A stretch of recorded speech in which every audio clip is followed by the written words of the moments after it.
राधे राधे मित्रों, आज हम आपके लिए यहाँ पर लेकर आए हैं सत्यनारायण भगवान की कथा। तो चलिए शुरू करते हैं। सबसे पहले बोलिए श्री सत्यनारायण भगवान की जय। अथ प्रथम अध्याय। एक समय की बात है, नैमिषारण्य तीर्थ में शौनकादि 88,000 ऋषियों ने श्री सूत जी से पूछा, हे प्रभु, इस कलयुग में वेद विद्या रहित मनुष्यों को प्रभु भक्ति किस प्रकार मिल सकती है तथा उनका उद्धार कैसे होगा? हे मुनिश्रेष्ठ, कोई ऐसा तप बताइए जिससे थोड़े समय में पुण्य मिले और मनवांछित फल भी मिल जाए। इस प्रकार की कथा सुनने की हम इच्छा रखते हैं। सर्व शास्त्रों के ज्ञाता श्री सूत जी बोले, हे वैष्णवों में पूज्य, आप सभी ने प्राणियों के हित की बात पूछी है, इसलिए मैं एक ऐसे श्रेष्ठ व्रत को आप लोगों को बतलाऊंगा जिसे नारद जी ने लक्ष्मी नारायण जी से पूछा था और लक्ष्मीपति ने मुनिश्रेष्ठ नारद जी से कहा था। आप सब इसे ध्यान से सुनिए। एक समय की बात है, योगीराज नारद जी दूसरों के हित की इच्छा लिए अनेकों लोकों में घूमते हुए मृत्युलोक में आ पहुँचे। यहाँ पर उन्होंने अनेक योनियों में जन्मे प्रायः सभी मनुष्यों को अपने कर्मों द्वारा अनेक दुखों से पीड़ित देखा। उनका दुख देख करके नारद जी सोचने लगे कि कैसा यत्न किया जाए जिसे करने से निश्चित रूप से मानव के दुखों का अंत हो जाए। इसी विचार पर मनन करते हुए वे विष्णुलोक में गए। वहाँ पर देवों के ईश नारायण की स्तुति करने लगे, जिनके हाथों में शंख, चक्र, गदा और पद्म थे, गले में वरमाला पहने हुए थे। स्तुति करते हुए नारद जी बोले, हे भगवान, आप अत्यंत शक्ति से संपन्न हैं। मन तथा वाणी भी आपको नहीं पा सकती। आपका आदि, मध्य और अंत भी नहीं है। निर्गुण स्वरूप सृष्टि के कारण भक्तों के दुख को दूर करने वाले आप मेरा नमस्कार स्वीकार कीजिए। नारद जी की स्तुति सुनकर के भगवान विष्णु बोले, हे मुनिश्रेष्ठ, आपके मन में क्या बात है? आप किस काम से यहाँ पधारे हैं, उसे निसंकोच कहिए। इस पर नारद मुनि बोले कि मृत्युलोक में अनेक योनियों में जन्मे मनुष्य अपने कर्मों के द्वारा अनेक दुख से दुखी हो रहे हैं। हे नाथ, आप मुझ पर दया रखते हैं तो बताइए कि वो मनुष्य थोड़े प्रयास से ही अपने दुखों से कैसे छुटकारा पा सकते हैं। श्री हरि बोले, हे नारद, मनुष्य की भलाई के लिए तुमने बहुत अच्छी बात पूछी है। जिसके करने से मनुष्य मोह से छूट जाते हैं, वह बात मैं तुमसे कहता हूँ, सुनो। स्वर्गलोक व मृत्युलोक दोनों में एक दुर्लभ उत्तम व्रत है जो पुण्य देने वाला है। आज प्रेम वश होकर मैं तुमसे कहता हूँ। श्री सत्यनारायण भगवान का ये व्रत अच्छी तरह विधान पूर्वक करके मनुष्य तुरंत ही यहाँ सुख भोग कर मरने पर मोक्ष को पाता है। श्री हरि के वचन सुनकर के नारद जी बोले कि उस व्रत का फल क्या है, उसका विधान क्या है, ये व्रत किसने किया था, इस व्रत को किस दिन करना चाहिए, ये सभी विस्तार से बताइए। नारद जी की बात सुनकर के श्री हरि बोले, दुख व शोक को दूर करने वाला, ये सभी स्थानों पर विजय दिलाने वाला है।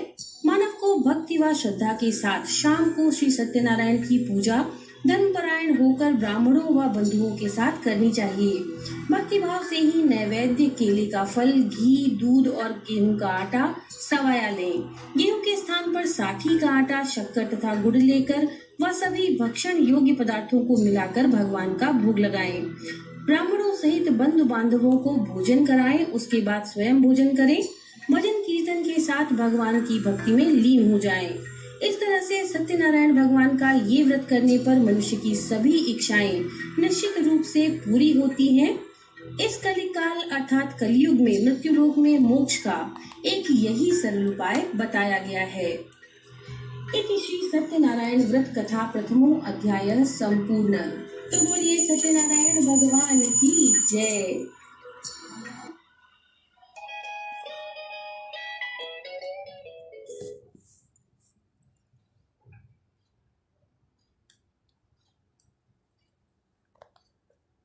द्वितीय अध्याय। सूत जी बोले, हे ऋषियों, जिसने पहले समय में इस व्रत को किया था उसका इतिहास कहता हूँ, ध्यान से सुनो। सुंदर काशीपुरी नगरी में एक अत्यंत निर्धन ब्राह्मण रहता था। भूख प्यास से परेशान वह धरती पर घूमता रहता था।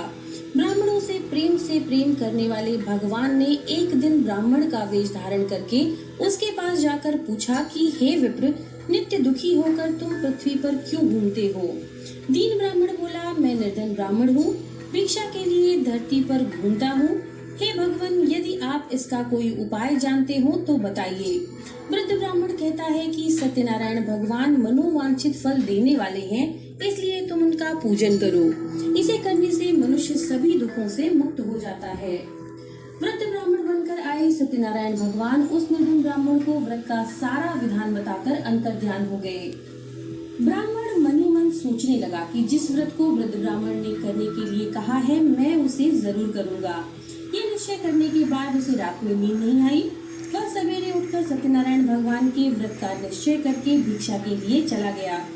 उस दिन निर्धन ब्राह्मण को भिक्षा में बहुत धन मिला, जिससे उसने बंधु बांधवों के साथ विधि पूर्वक सत्यनारायण भगवान का व्रत संपन्न किया। भगवान सत्यनारायण का व्रत संपन्न करने के बाद वह निर्धन ब्राह्मण सभी दुखों से छूट गया और अनेक प्रकार की संपत्तियों से युक्त हो गया। उसी समय से वह ब्राह्मण हर मास इस व्रत को करने लगा। इस तरह से सत्यनारायण भगवान के व्रत को जो मनुष्य करेगा वह सभी प्रकार के पापों से छूटकर मोक्ष को प्राप्त होगा। जो मनुष्य इस व्रत को करेगा वह सभी दुखों से मुक्त हो जाएगा। सूची बोले, इस तरह से नारद जी ने नारायण जी का कहा हुआ श्री सत्यनारायण व्रत मैंने तुमसे कहा, हे विप्रो अब और क्या कहूँ। ऋषि बोले, हे मुनिवर, संसार में उस विप्र से सुनकर और किस किस ने हम सब इस बात को सुनना चाहते हैं, इसके लिए हमारे मन में श्रद्धा का भाव है। सोची बोले, हे मुनियों, जिसने इस व्रत को किया है वह सब सुनो। एक समय वही विप्र धन और ऐश्वर्य के अनुसार अपने बंधु बांधवों के साथ इस व्रत को करने को तैयार हुआ। उसी समय एक लकड़ी बेचने वाला बूढ़ा आदमी वहां पर आया और लकड़ियों को बाहर रखकर अंदर ब्राह्मण के घर में गया। प्यास से दुखी वह लकड़हारा उनको व्रत करते देख करके विप्र को नमस्कार करके पूछने लगा कि आप ये क्या कर रहे हैं और इसको करने से क्या फल मिलेगा, कृपया मुझे बताएं। ब्राह्मण ने कहा कि सभी मनोकामनाओं को पूरा करने वाला यह सत्यनारायण भगवान का व्रत है। इनकी कृपा से ही मेरे घर में धन धान्य आदि की वृद्धि हुई है। विप्र से सत्यनारायण व्रत के बारे में जानकर लकड़हारा बहुत प्रसन्न हुआ। चरणामृत लेकर प्रसाद खाने के बाद वह अपने घर आ गया। लकड़हारे ने अपने मन में संकल्प किया कि आज लकड़ी बेचने से जो धन मिलेगा उसी से श्री सत्यनारायण भगवान का उत्तम व्रत करूंगा। मन में इस विचार को लेकर के बूढ़ा आदमी सिर पर लकड़ियां रखकर उस नगर में बेचने गया जहां धनी लोग ज्यादा रहते थे। उस नगर में उसे अपनी लकड़ियों का दाम पहले से 4 गुना अधिक मिला। बूढ़ा प्रसन्नता के साथ दाम लेकर केले, शक्कर, घी, दूध, दही और गेहूं का आटा ले और सत्यनारायण भगवान के व्रत की अन्य सामग्रियां लेकर के अपने घर आ गया। वहां पर उसने भी अपने बंधु बांधवों को बुलाकर विधि विधान से सत्यनारायण भगवान का पूजन और व्रत किया। इस व्रत के प्रभाव से वह बूढ़ा लकड़हारा धन, पुत्र आदि से युक्त होकर के संसार के समस्त सुख को भोगकर अंत में वैकुंठ धाम को चला गया। इति श्री सत्यनारायण व्रत कथा द्वितीयो अध्याय संपूर्ण। तो बोलिए सत्यनारायण भगवान की जय। अथ तृतीयो अध्याय। सूची बोले, हे श्रेष्ठ मुनि, अब आगे की कथा कहता हूँ। पहले समय में उल्कामुख नाम का एक बुद्धिमान राजा था। वह सत्यवक्ता और जितेंद्रिय था। प्रतिदिन देवस्थानों पर जाता था और निर्धनों को धन देकर उनके कष्ट दूर करता था। उसकी पत्नी कमल के समान मुख वाली तथा सती साध्वी थी। भद्रशिला नदी के तट पर उन दोनों ने श्री सत्यनारायण भगवान का व्रत किया। उसी समय साधु नाम का एक वैश्य वहां पर आया। उसके पास व्यापार करने के लिए बहुत सा धन भी था। राजा को व्रत करते देखकर वह विनय के साथ पूछने लगा कि हे राजन, भक्ति भाव से पूर्ण होकर आप ये क्या कर रहे हैं? मैं सुनने की इच्छा रखता हूँ, आप मुझे कृपया बताइए। राजा बोले, हे साधु, अपने बंधु बांधवों के साथ पुत्र आदि की प्राप्ति के लिए एक महाशक्तिशाली श्री सत्यनारायण भगवान का व्रत व पूजन कर रहा हूँ। राजा के वचन सुनकर के साधु आदर से बोला, हे राजन, मुझे इस व्रत का सारा विधान कहिए। आपके कथनानुसार मैं भी इस व्रत को करूँगा। मेरी भी संतान नहीं है और इस व्रत को करने से निश्चित रूप से मुझे संतान की प्राप्ति होगी। राजा से सारे व्रत का विधान सुनकर के व्यापार से निवृत्त होकर वो अपने घर गया। साधु वैश्य ने अपनी पत्नी को संतान देने वाले इस व्रत का वर्णन कह सुनाया और कहा कि जब मेरी संतान होगी तब मैं इस व्रत को करूँगा। ने इस तरह के वचन अपनी पत्नी लीलावती से कहे। एक दिन लीलावती पति के साथ आनंदित होकर सांसारिक धर्म में प्रवृत्त होकर सत्यनारायण भगवान की कृपा से गर्भवती हो गई। 10वें महीने में उसके गर्भ से एक सुंदर कन्या ने जन्म लिया। दिनों दिन वह ऐसे बढ़ने लगी जैसे शुक्ल पक्ष का चंद्रमा बढ़ता है। माता पिता ने अपनी कन्या का नाम रखा कलावती। एक दिन लीलावती ने मीठे शब्दों में अपने पति को याद दिलाया कि आपने सत्यनारायण भगवान के जिस व्रत को करने का संकल्प लिया था उसी करने का समय आ गया है। आप इस व्रत को करिए। साधु बोले, हे प्रिय, इस व्रत को मैं उसके विवाह पर करूंगा। इस प्रकार अपनी पत्नी को आश्वासन देकर वे नगर को चले गए। कलावती पिता के घर में रहकर वृद्धि को प्राप्त हो गई। साधु ने एक बार नगर में अपनी कन्या को सखियों के साथ देखा तो तुरंत ही दूत को बुलाया और कहा कि मेरे कन्या के योग्य वर देख करके आओ। साधु की बात सुनकर के दूत कंचन नगर पहुंचा। वहां देखभाल कर लड़की के सुयोग्य वणिक पुत्र को ले आया। सुयोग्य लड़के को देखकर साधु ने बंधु बांधवों को बुलाकर अपनी पुत्री का विवाह कर दिया।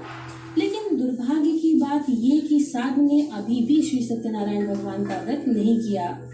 इस पर श्री भगवान क्रोधित हो गए और श्राप दे दिया कि साधु को अत्यधिक दुख मिले। अपने कार्य में कुशल साधु बनिया जमाई को लेकर समुद्र के पास स्थित रत्नसारपुर नगर में गया। वहां जाकर दामाद ससुर दोनों मिलकर के चंद्रकेतु राजा के नगर में व्यापार करने लगे। एक दिन भगवान सत्यनारायण की माया से एक चोर राजा का धन चुराकर भाग रहा था।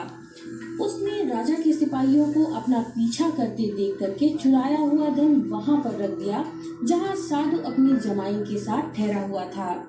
राजा के सिपाहियों ने साधु वैश्य के पास राजा का धन पड़ा देखा तो वह ससुर जमाई दोनों को बांधकर प्रसन्नता से राजा के पास ले गए और कहा कि उन दोनों चोरों को हम पकड़ लाए हैं, आप आगे की कार्यवाही की आज्ञा दें। राजा की आज्ञा से उन दोनों को कठिन कारावास में डाल दिया गया और उनका सारा धन भी उनसे छीन लिया गया। श्री सत्यनारायण भगवान से श्राप से साधु की पत्नी भी बहुत दुखी हुई। घर में जो धन रखा था उसे चोर चुरा ले गए। शारीरिक व मानसिक पीड़ा व भूख प्यास से अति दुखी होकर अन्न की चिंता में कलावती एक ब्राह्मण के घर गई। वहां पर उसने श्री सत्यनारायण भगवान के व्रत को होते देखा तथा कथा भी सुनी व प्रसाद ग्रहण करके रात को घर वापस आई। माता के कलावती से पूछने पर कि हे पुत्री, तुम अभी तक कहाँ थी, तुम्हारे मन में क्या है? कलावती अपनी माता से बोली, हे माता, मैंने एक ब्राह्मण के घर में श्री सत्यनारायण भगवान का व्रत देखा।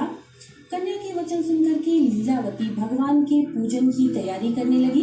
लीलावती ने परिवार व बंधुओं सहित सत्यनारायण भगवान का पूजन किया और उनसे वर मांगा कि मेरे पति व जमाई शीघ्र आ जाएं।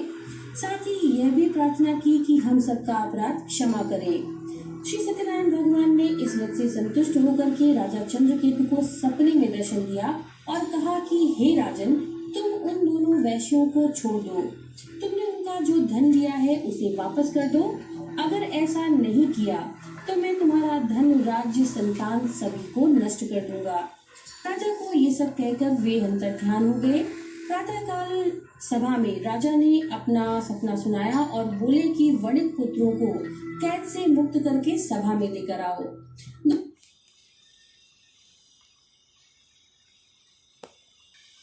दोनों ने आते ही राजा को प्रणाम किया।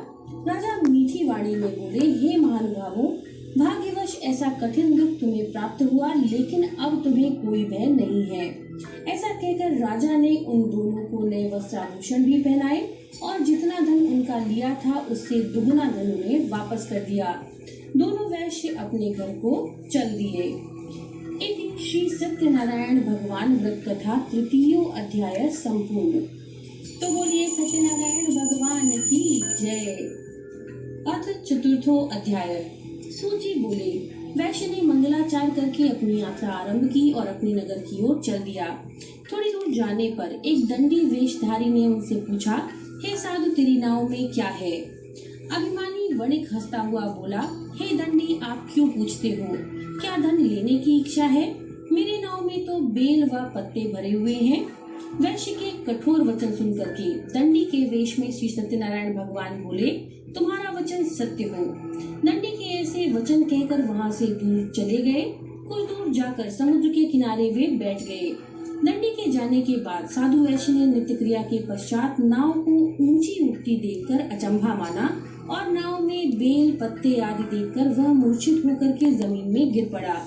मूर्छा खुलने पर वह अत्यंत शोक में डूब गया। तब उसका दामाद बोला, आप शोक ना मनाएं, ये दंडी का शाप है, इसलिए हमें उनकी शरण में जाना चाहिए, तभी हमारी मनोकामना पूरी होगी।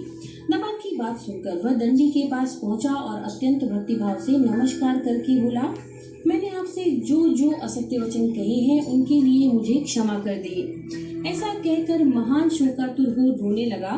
तब दंडी भगवान बोले, हे बड़े पुत्र, मेरी आज्ञा से बार बार तुम्हें दुख प्राप्त हुआ है, तुम मेरी पूजा से जो विमुख हुआ है। साधु बोले, हे भगवान, आपकी माया से ब्रह्मा आदि देवता भी आपके रूप को नहीं जानते, तब मैं अज्ञानी भला कैसे जान सकता हूँ। आप प्रसन्न होइए, अब मैं सामर्थ्य के अनुसार आपकी पूजा करूँगा, आप मेरी रक्षा करिए, पहले के समान मेरी नौका में धन भर दीजिए। साधु वैश्य के भक्ति पूर्वक वचन सुनकर के भगवान प्रसन्न हो गए और उसकी इच्छा अनुसार वरदान देकर अंतर्ध्यान हो गए। ससुर जमाई जब नाव पर आए तो नाव धन से भरी हुई थी। फिर वहीं अपने अन्य साथियों के साथ सत्यनारायण भगवान का पूजन करके अपने नगर को चल दिए। जब नगर के नजदीक पहुँचे तो दूत को घर पर खबर करने के लिए भेज दिया। दूत साधु की पत्नी को प्रणाम करके कहता है कि मालिक अपने दामाद के साथ नगर में आ गए हैं। दूत की बात सुनकर के साधु की पत्नी लीलावती ने बड़े हर्ष के साथ सत्यनारायण भगवान का पूजन कर रही अपनी पुत्री कलावती से कहा कि मैं अपने पति के दर्शन को जाती हूँ, तू कार्य पूर्ण करके शीघ्र आ जा।